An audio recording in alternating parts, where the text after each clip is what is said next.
Eskom is again trying desperately to keep the lights on. The utility operates 15 coal-fired power stations. 7 of the stations are fast running out of coal supplies. In terms of the license conditions within Eskom, on average, our stations should have at least 12 days of coal supply. Currently, in some of the stations, the 7, it's actually much lower than 12 days, which is a worry to us. This means that each of the 7 stations could be running on just 5 days' worth of supply. Part of the problem really is coming from the fact that Tegeta is having its own stresses in terms of the financial issues, plus the owners are nowhere to be found now, and those kind of dynamics that we are dealing with.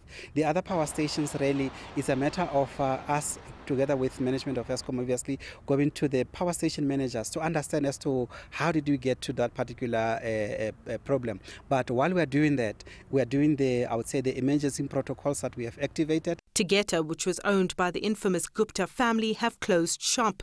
The company applied for business rescue in February this year. Eskom also apparently failed to honour capex agreements in which it would fund certain coal mining operations. This has added to lower coal production. We are currently busy transporting coal from the other power stations that are having excess capacity, and we are sort of propping up the ones that are battling at this stage.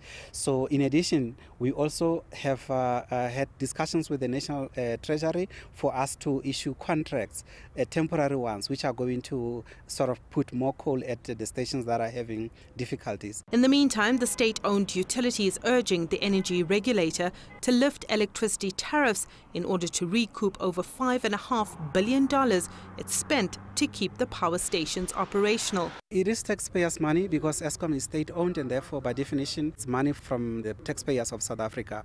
But remember, Eskom has to operate sustainably, and therefore, we need to account as to how and why did we spend that money, and that's what we're doing now. Eskom has been summoned to Parliament to address concerns of a possible power crisis.